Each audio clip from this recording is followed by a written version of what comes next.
Your Mystery Theater presents...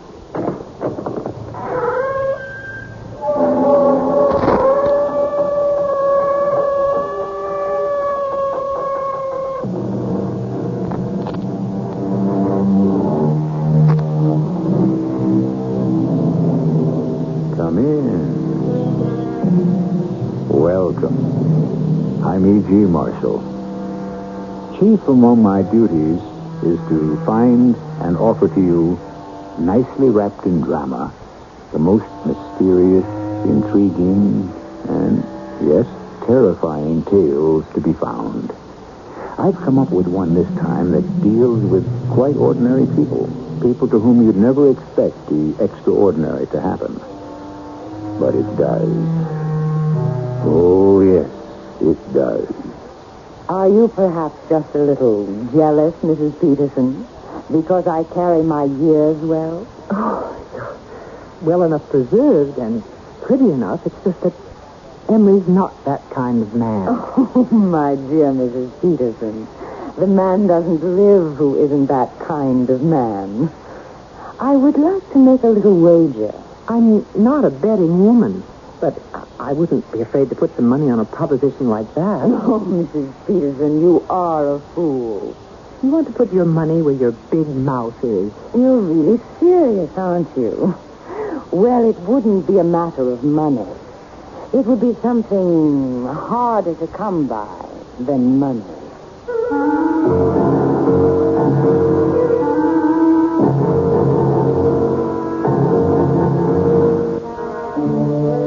Our mystery drama, Dr. Peterson's Pills, was written especially for the Mystery Theater by Field and Farrington and stars Rosemary Murphy and Leon Janney. I'll be back shortly with Act One.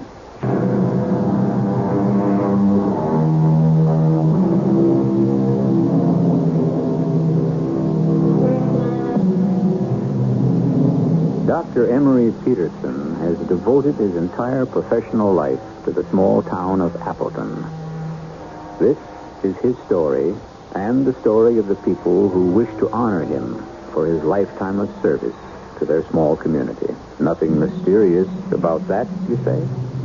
Nothing sinister? Well, just wait and listen. You want to know something, Daisy? The only reason I still make house calls? To get away from the sound of that darn telephone.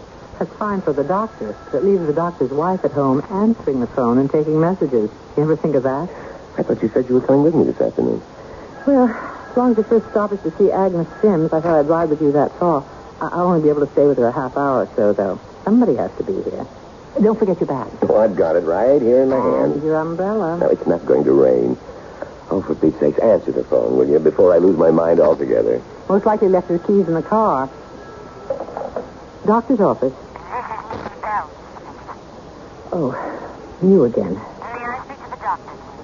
He's not available right now. He always makes his rounds of an afternoon.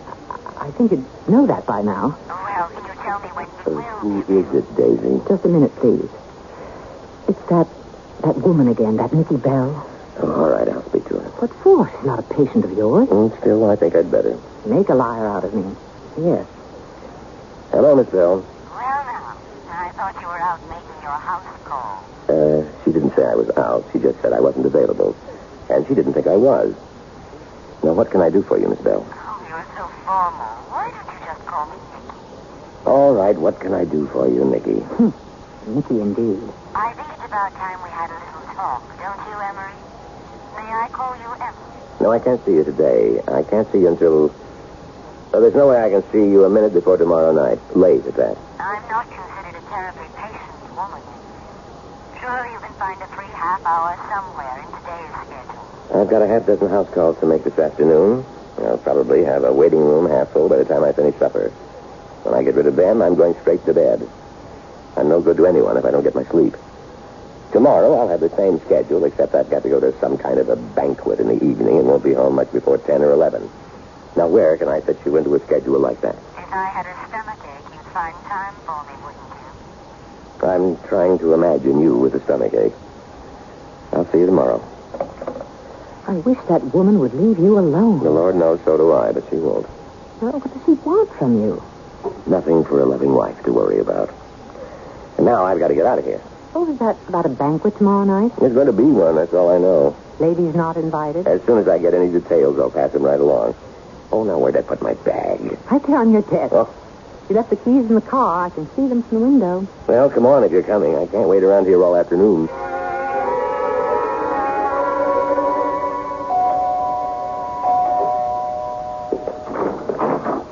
Oh, Emery. Yes? Emery, come on in. Agnes, here's the doctor. Brought Daisy along with him. Come on in, both of you.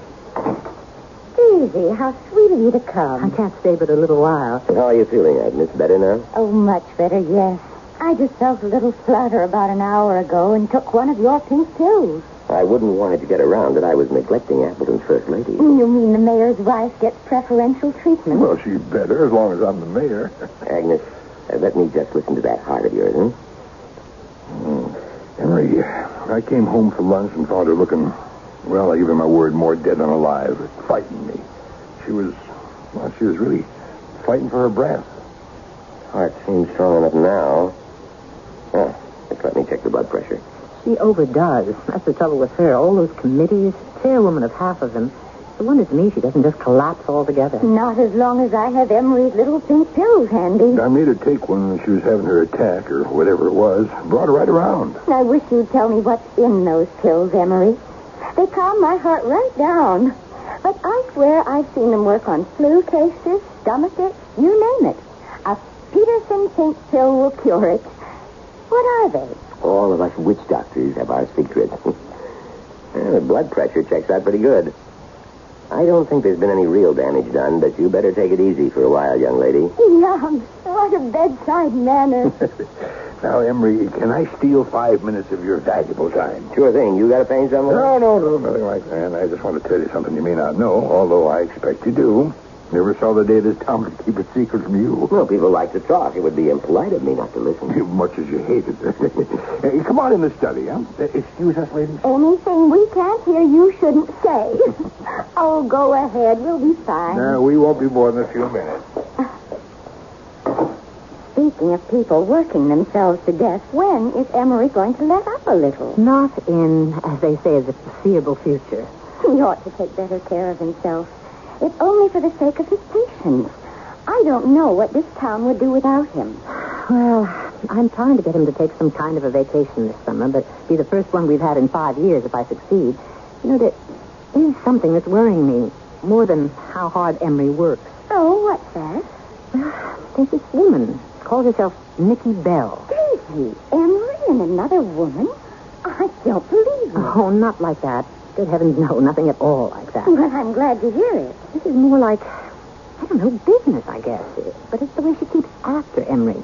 Every so often she comes to town and she just won't let up until she's had a long talk with Emery. About what? I don't know about what. They just sit in Emery's office and talk, and when she goes, Emery's always in such a foul mood I can hardly live with him. Nikki Bell, you say? Well, I don't think I ever even heard anybody mention her name. No, she's from out of town somewhere. I can't get Emery to tell me anything about her, where she lives or anything else. Well, we've got a mystery right here in Appleton. Well, how long's it been going on, for heaven's sake? Oh, years and years. Started shortly after we came to Appleton. Well, you'd think Oliver would have said something to me about her, unless he's never met her either. I doubt if he has. Nobody seems to have met her but just Emery and me, of course. Well, what does she look like? Well, kind of bristle. You know what I mean? Dressed fit to kill, always in the latest styles, but never extreme. Must spend a fortune on clothes. I must admit she hardly looks a day older than the first time I ever saw her. Well, if it was me, I wouldn't stand for it. If there was anything I could do to stop it, I'd do it. I think Emery'd put a stop to it himself if he was able to. Well, why wouldn't he be able to? You know, if there was anything at all in Emery's past that was in any way shady, I'd think he was being blackmailed. And Oliver, what's on your mind? You know how long you've been our doctor here in Appleton? Let's see, it was 1951 when you hung out your shingles. You've been with us 25 years. 25 years tomorrow, if you want to know the exact date. Son of a gun, I wouldn't have believed it. Oh, now, don't tell me that's what the banquet's all about tomorrow night. Well, at least I didn't tell you the banquet was in your honor. You're right, though. It is. Now, there's no use everybody going to all that trouble. Now, Percy. I thought I better tell you the whole thing today, though. Be just like you to refuse to come if you didn't know it was in your honor. No, I was planning to be there. Everyone figures to be there about, 7:30. Have a drink or so, and then eat around 8. Presentation, I guess, a few speeches, after dinner. Presentation? Yeah, just a little something to commemorate the occasion, that's all. Well, now, if this town is figuring to put me out to pasture, let me just tell you, they've got another thing coming. I've got just as much go in me as I ever had, and I don't... No, all right. It's nothing like that. Maybe come your 50th anniversary, but not this time, Emery. Better not try. 25 years. Yeah. Figures to be all over around 10, would you say, tomorrow night to blow out? Yeah, about then, I'd guess, yeah. I got this person pestering me. Not a patient. I might as well see her tomorrow night and get it over with. Oh, her? Oh, Daisy knows all about it. If she feels she's got no call to worry, I guess you don't need to either.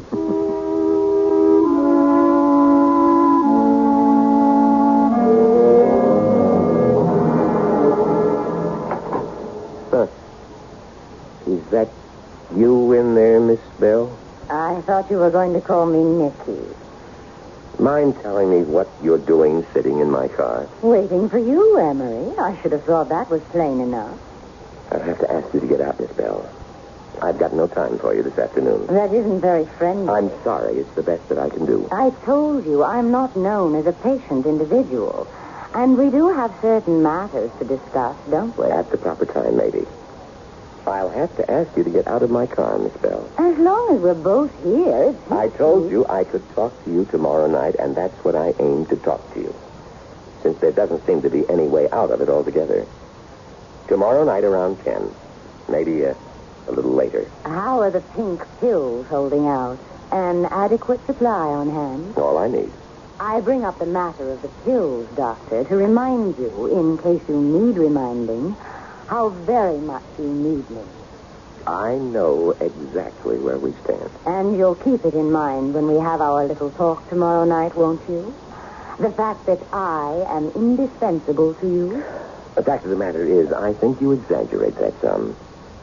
Don't you lose sight of the fact that I'm a pretty darn good doctor. Well, these things will all be on the agenda tomorrow night, won't they? I think, in fact, a complete re-evaluation of our relationship will be in order.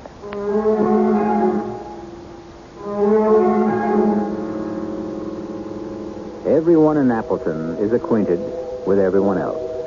And, as in other small towns, there seem to be more workable friendships than are found in large cities.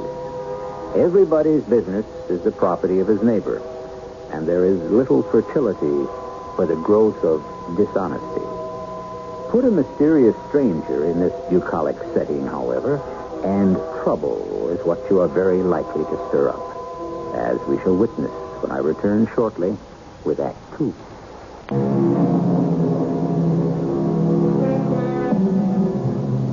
The country doctor, member of a dwindling breed, is a man who knows more secrets, perhaps, than any other person in his community. Go to your country doctor to have a wart removed, and you're very likely to have told him about the state of your financial affairs before you leave his office.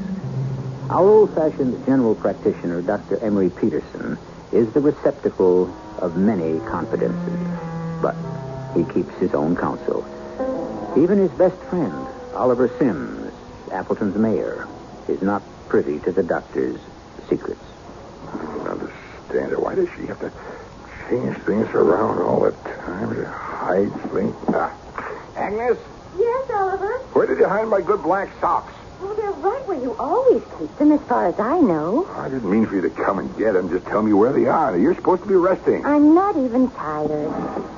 They're right here, Oliver. Well, that's my handkerchief drawer. And you keep your good black socks there, too. Oh, first I knew of it. You're dressing awfully early, aren't you? Didn't you say the banquet started at 7:30? Yeah, I thought I'd drive over and pick Emery up. I don't really trust him to attend a banquet, even in his honor, unless somebody sees to it personally that he gets there. Not a bad idea. Oliver, do you know a Nicky Bell? Nicky Bell? No, never heard of him. It's not a him, it's a her. Daisy says there's something going on between her and Emery. Emery Peterson? You've got to be kidding. Emery Peterson's the straightest husband I ever knew. Well, present company accepted. Well, it's not that kind of a thing. At least Daisy says it isn't. She's not sure Emery isn't being blackmailed. Well, that's almost as silly as the other. Emery never did anything he could be blackmailed for. I'd stake my life on that. Well, something strange is going on.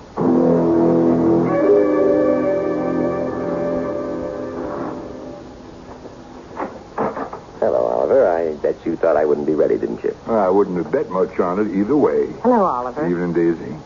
Next time you arrange a big blowout like this, we'd all take it kindly if you'd invite the ladies. Well, we wanted to. No, honestly, no, we did. We talked about it, Daisy, but there just ain't room. Every man in this town's coming, or close to it.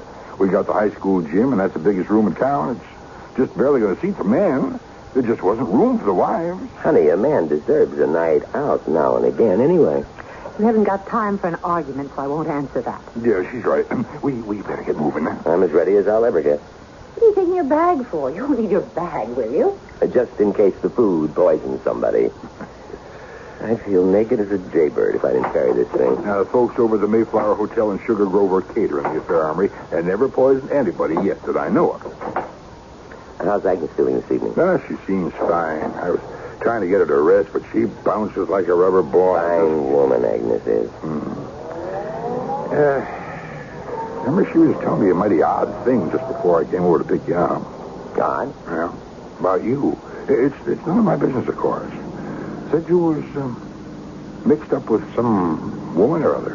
What? According to Daisy. Oh, Daisy talks too much. No, I told Agnes, of course, it couldn't be true. Well, in a way it is, and in a way it isn't. Huh? I am mixed up with a woman, all right. What? Yes, I was half planning on telling you about it tonight anyway. Well, I don't understand, of course, but if there's anything I can do to help... Now, I don't know if there is, but I do appreciate the offer. Well? I'll tell you all about it after the banquet's over. There's no use of going into it now.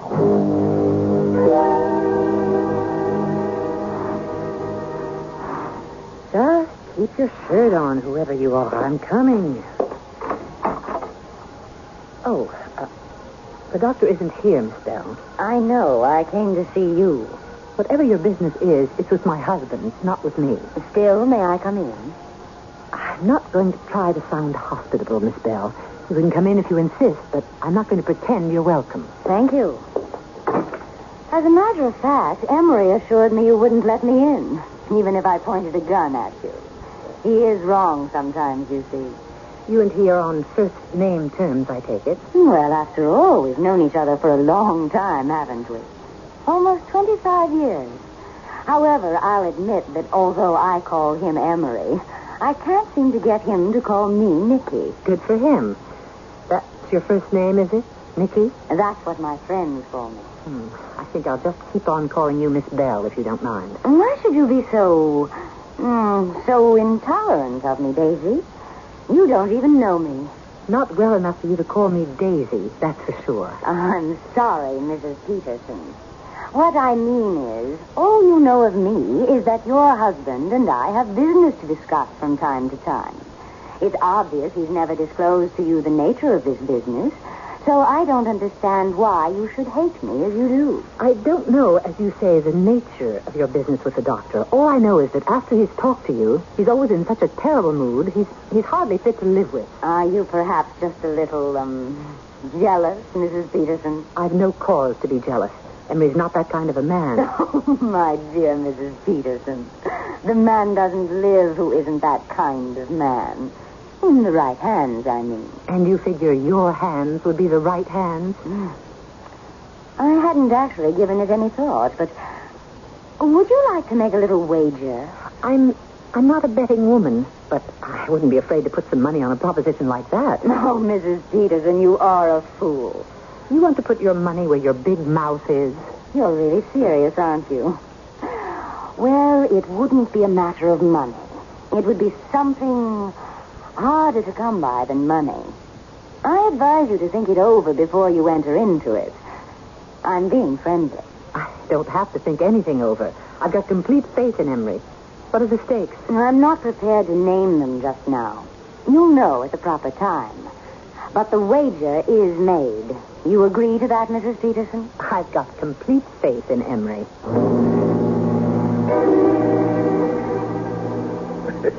Well, Emery, I have to compliment you on your acceptance speech.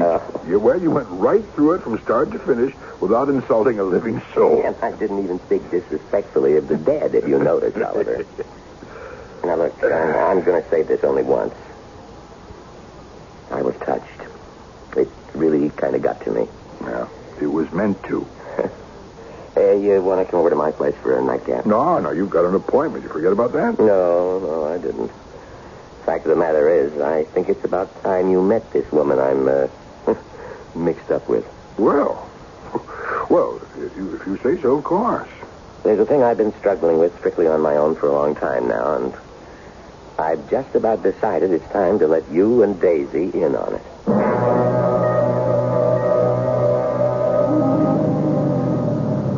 Oh, Lord. What's the matter, Emery? That's the woman I'm mixed up with.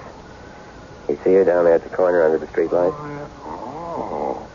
Say, Emery, that's a damned attractive woman. Even from here, I can see that. I never said she wasn't, Oliver.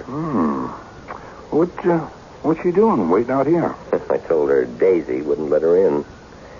Listen, you go on inside and tell Daisy the woman's out here and I'm talking to her. Yeah. I'll go down there and see if I can persuade her to stay outside until I've had a couple of minutes alone with you two. Okay. She sees us all right. Eyes in the back of her head, that one. You go on inside. Pour yourself a brandy. I won't be long. Yeah, I was about to say, if you need help, just sing out. That's not as funny as it sounds.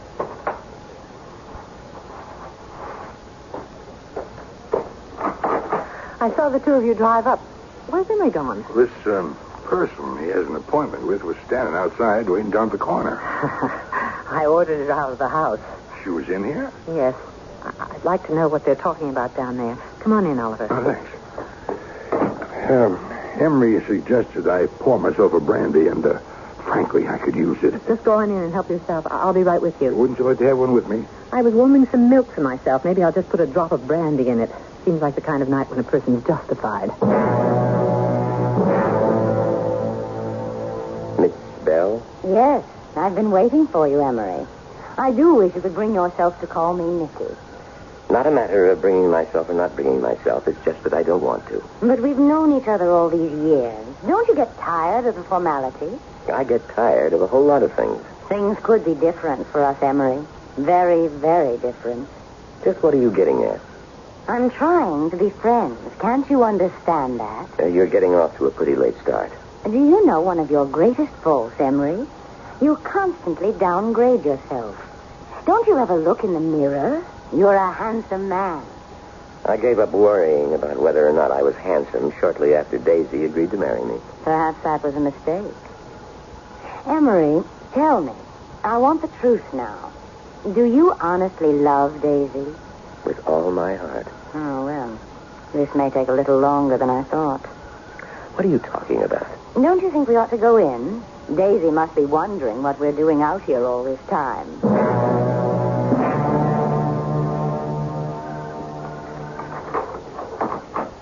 Daisy? In here, Emery. We're in the living room. Are you going to tell them about me? Both of them? I think it's about time, don't you? Come on in. I was about to send Oliver to look for you. The two of you out there all alone. And there is no need. That's nice. So, a battle is lost. The war is still on. What are you two talking about? Silly woman gabble. Would you like a little brandy, either of you? Nothing for me, thank you. I think I'll have one, yes. Fact is, I think I'll have a double. And this is Mr. Sims, isn't it? The mayor of Appleton. Allow me to introduce myself. I'm Nicky Bell. How do you do? Actually, my full name is Nicole Beelzebub. A family name. I found it simpler for earthly purposes to shorten Beelzebub to Bell. And my friends all call me Nicky. Or a few of them, Old Nick. According to folklore, when the devil has business dealings with a mortal, the commodity in question is invariably the mortal's soul. And once an agreement with the devil is made, the mortal in question is lost. But there must be some means of escape. In the case of Dr. Peterson, I'm not prepared to give him up as lost. We'll see whether or not I'm justified when I return shortly with Act 3.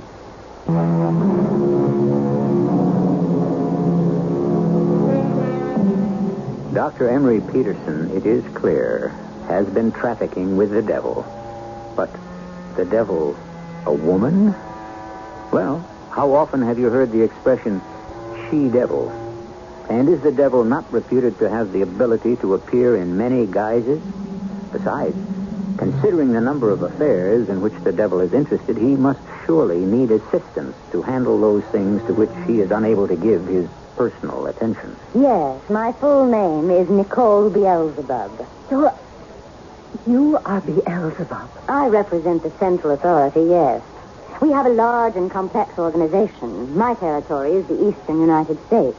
I am kept busy. Wouldn't think she'd have time for a simple country doctor, would you? What we call the essence of a country doctor, a good old-fashioned one, is highly prized. In very short supply, too, I might add. Emery, how in the world did you ever get yourself into such a mess as this? Well, you know Dick Salisbury. It was when he had polio.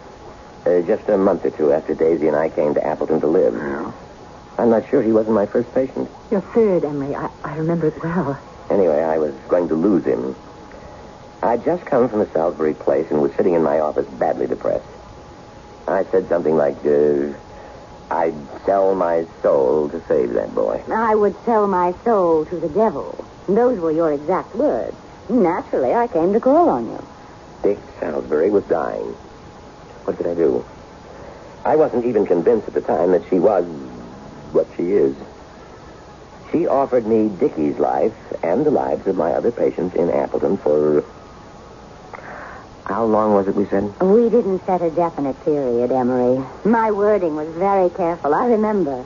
This agreement to cover a reasonable span of years. Miss Bell, may I see the document, please? I'm Dr. Peterson's attorney. Oh, there is no document. We both remember the terms, and we both pledged our word. There is no written document? There never is in these matters, Mayor. You're thinking about the signing in blood and all that nonsense. Old wives' tales. She's right, Oliver. I pledged my word. Emery, maybe it'd be better if you let me handle this. Well, I guess it can't hurt.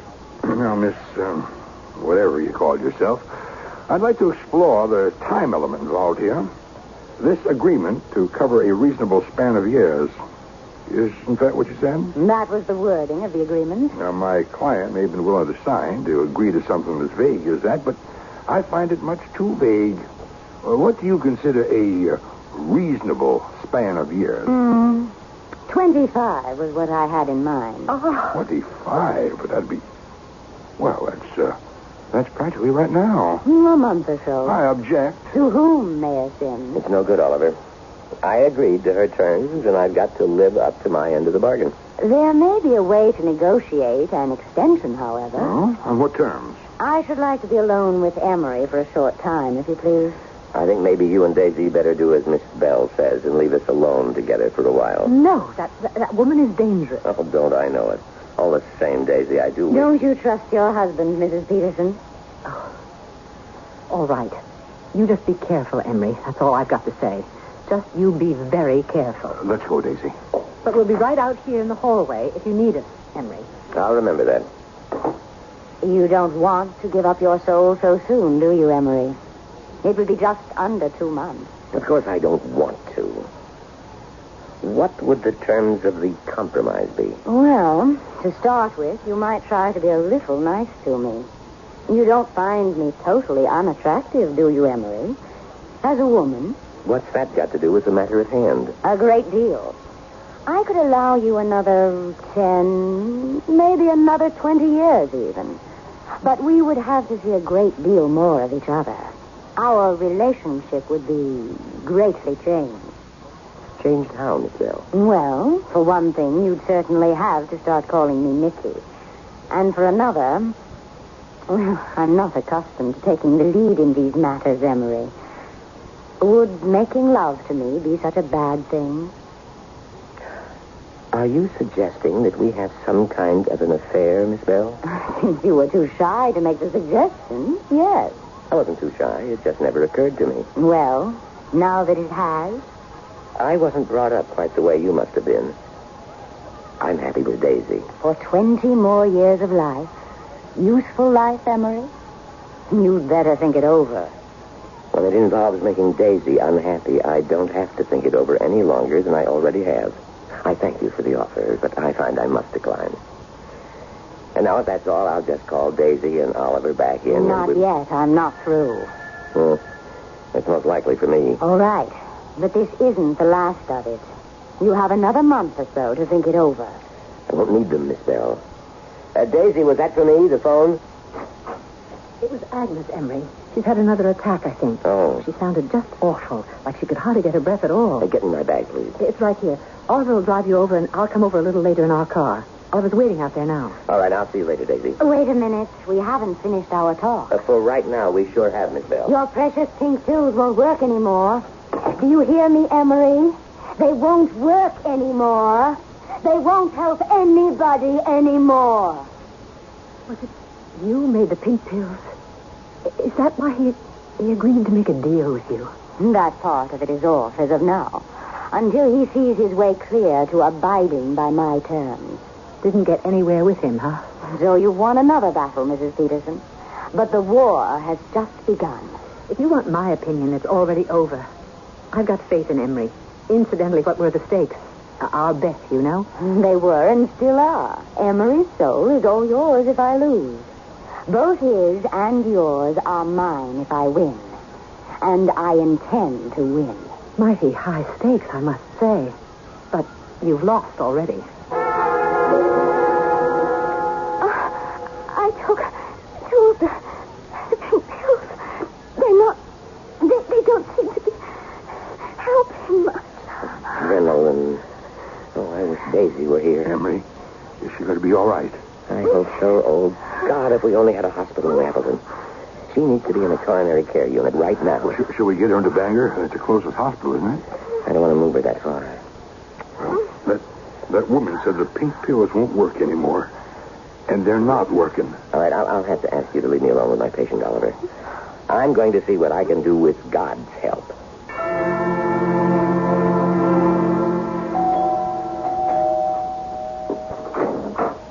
Oliver, I apologize for bringing this woman, or whatever she is, with me. She just would come. I couldn't stop her. It's all right. It's all right. Come in, Daisy. You too, I suppose, Miss Bell. How's Agnes?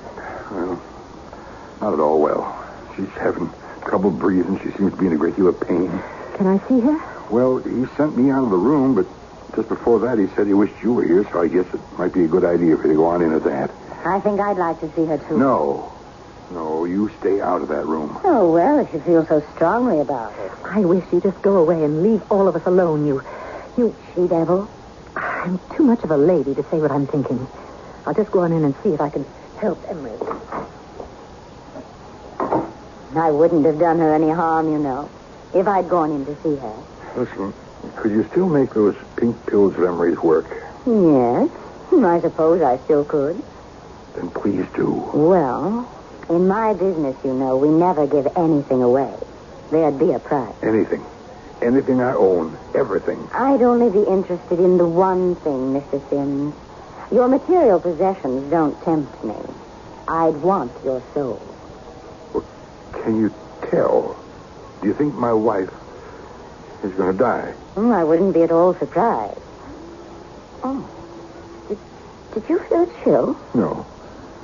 She wouldn't want me to buy her life that way, I know, but if... It's freezing in this house. Don't you have any heat? Well, Miss Bell, it's summertime. It isn't cold in here at all. If anything, it's too warm. Freezing? I think somebody's praying in this house. Praying. Does that make you feel cold? Stop it. Stop it, will you? If it makes Agnes well, if you'll make those pills of Emery's work again, I'll ask whoever it is to stop praying. Oh, that's better. It's stopped now. Emery's going to stay in there with her for a while, but he says she'll be all right now. I mean, the worst of it is over now. She's breathing all right. There doesn't seem to be any more pain. Oh, thank God. That's exactly who you have to thank. Not her. Can you be sure of that? Yes, I can. I am. Mr. Sims and I made a deal not 2 minutes ago. I was to make those pink pills work again, and he was... No. We made no deal, Miss Bell. I don't like the way you conduct business. Well, maybe we hadn't quite completed negotiations. But we had an understanding, and it seems to me... She's resting now. She's sleeping naturally. Thank you, Emery. I think I'll stick around for the rest of the night, just in case she needs me. But she's going to be all right. Oh, that's very good of you. Miss Bell, I did that in there without your help. Agnes Sims is still alive, and you had nothing whatever to do with it. I don't need you anymore. An agreement is an agreement. You're not going to wriggle out of it now. You made a bargain with me, and I expect you to live up to your end of it. Oh, yes. Yes, I'll do that. I'm not trying to get out of it. Oliver, I'm going to arrange for an ambulance from Bangor to pick Agnes up tomorrow and take her back there to the hospital. They have an excellent cardiologist on the staff over there, Dr. Benson. Fine man. I'll turn all of Agnes's records over to him, and he can take it from there. But I don't want you off the case. Well, you see, it may take Agnes a long time to get completely back on her feet. A good long time. And I won't be available after a month or so. Emery? Well, whatever you think of Miss Bell and the outfit she represents, she's right when she said I made a deal with her. Whatever else we may have against her, she did live up to her end of the bargain. Now I expect to live up to mine. Emery, I'll give you one last chance. 20 more years. You don't have to stay here in this little backwater place if you don't want to. I'll take you to New York. I'll make you the most important doctor in the city, in the world. You can have literally anything you want.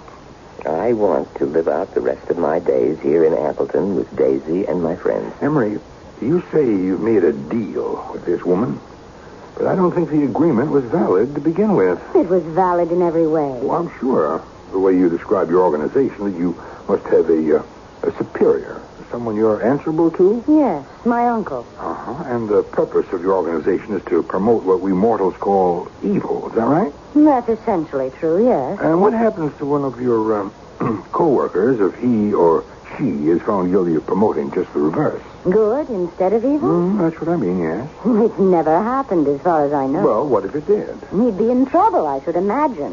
What has all this to do with the case of Dr. Peterson? Just this. You've been guilty of promoting nothing but good in the town of Appleton for 25 years. Thanks to your efforts. Hundreds of people in Appleton are alive and well today who might otherwise have been dead or invalided years ago. What would your uncle say to that? Oh, that's ridiculous. Why, Miss Bell, you've been a real benefactor to the town of Appleton. Don't use that word. Benefactor? Well, just look at the facts. But I've got Emery's soul to show for it. What do you say to that? I'll be bringing Emery in soon. And also bringing all your good works in Appleton to the attention of your, uncle.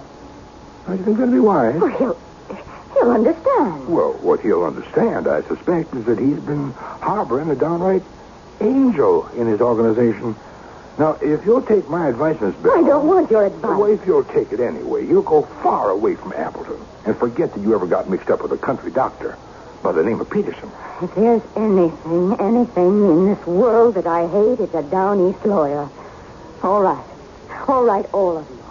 But you haven't seen the last of me. She'd already lost anyway. Emery's soul and mine, too.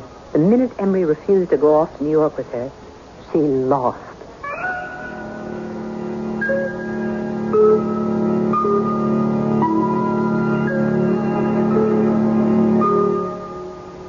If Nicky Bell's uncle has the intelligence network I've always suspected him of having, the odds are pretty good he'll learn all about her good works, even though she didn't bring Emery Peterson in with her. It would be interesting to know what his reaction would be. Interesting, but not interesting enough to tempt me to go down there and inquire. I'll be back shortly.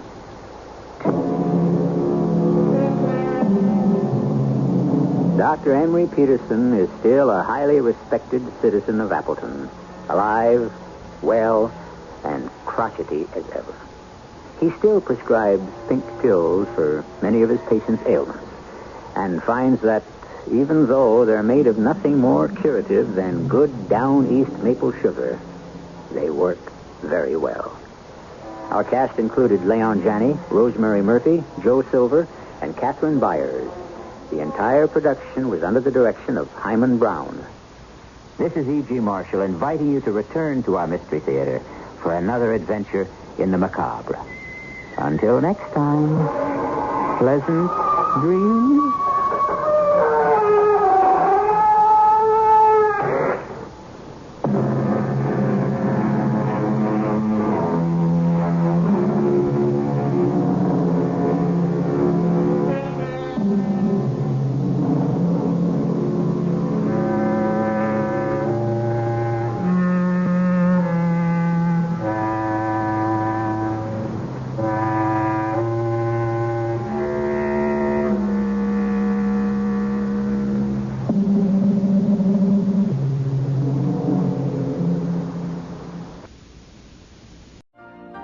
You've been listening to the OTR Gold Network. Find more classic radio at otrgold.com.